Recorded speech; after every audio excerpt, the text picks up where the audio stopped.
Assalamualaikum warahmatullahi wabarakatuh. Perkenalkan, nama saya Putri Karunisa. Saya dari kelas TIP 1806. Di sini saya ingin menjelaskan bab 1 saya di laporan kerja praktek saya.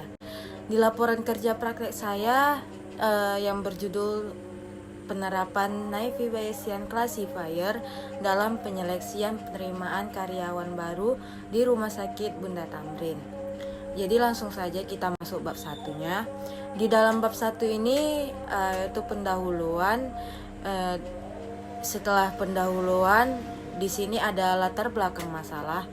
Di latar belakang masalah ini, dalam sebuah perusahaan, karyawan atau yang biasa disebut dengan pegawai merupakan suatu bagian yang dapat dipisahkan karena pegawai memiliki peranan yang sangat penting guna membantu. Jadi, karyawan adalah aset terpenting yang memiliki pengaruh besar terhadap kesuksesan perusahaan. Karyawan ini merupakan jalannya proses bisnis.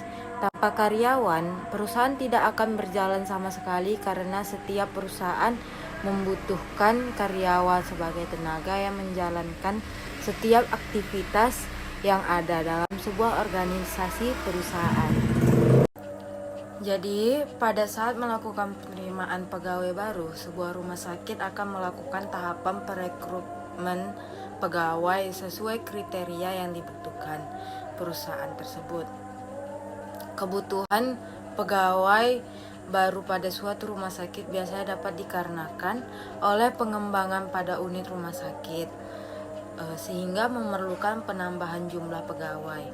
Penerimaan pegawai baru juga dapat dikarenakan oleh proses mutasi kepegawaian atau keluarnya pegawai lama yang sebelumnya mengisi posisi pada unit usaha di perusahaan tersebut.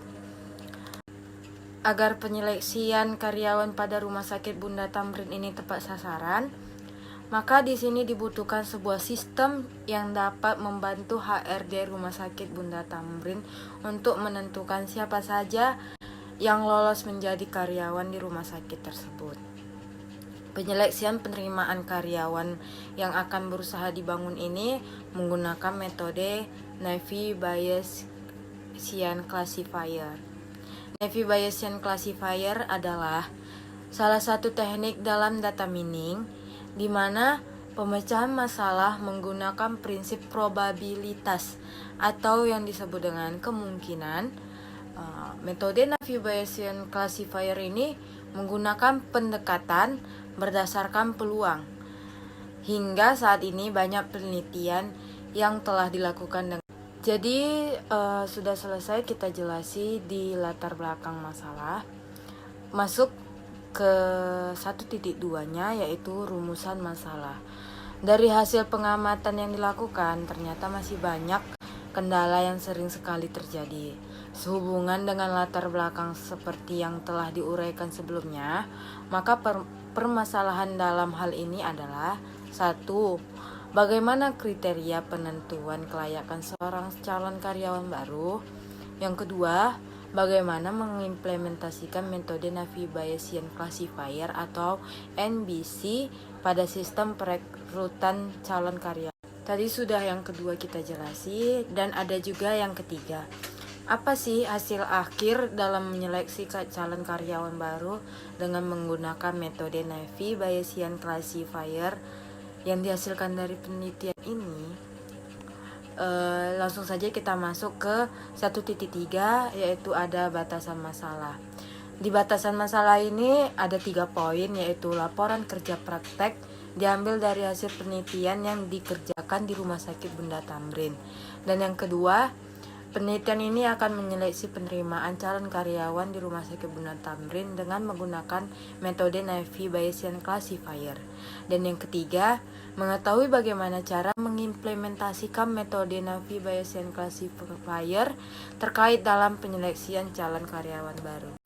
Adapun tujuan dan manfaat dari yang kita jelasi tadi semuanya, yaitu tujuannya penelitian ini bertujuan untuk pengambilan penyeleksian karyawan baru di Rumah Sakit Bunda Tamrin dengan menggunakan metode Navy Bayesian Classifier atau yang disebut dengan NBC. Dan ada juga manfaatnya. Di sini dengan pemanfaatan menentukan calon karyawan baru, maka perusahaan diharapkan akan mendapatkan manfaat, yaitu satu, membantu dalam pengambilan keputusan menentukan calon karyawan baru secara tepat dan sesuai dengan kriteria yang diharapkan. Dan yang kedua, dapat memberikan alternatif pilihan pengambilan keputusan dengan lebih cepat serta informasi hasil yang dapat diandalkan. Dan di bab 1 ini ada juga metode penulisannya. Dalam menyeleksi laporan kerja praktek ini, penulis menggunakan beberapa metode penelitian antara lain: 1. Ada tahapan persiapan. 2. Ada teknik lapangan. Yang ketiga ada teknik kepustakaan. Dan ada juga sistematika penulisannya. Sistematika penulisan ada bab 1 pendahuluan, bab 2 gambaran umum Bunda Tamrin, dan yang ketiga landasan teori, keempat ada analisa dan pembahasan, dan yang kelima kesimpulan dan saran. Sekian presentasi dan penjelasan dari saya di bab 1 laporan kerja praktek saya. Lebih kurang saya mohon maaf. Saya akhiri. Assalamualaikum warahmatullahi wabarakatuh.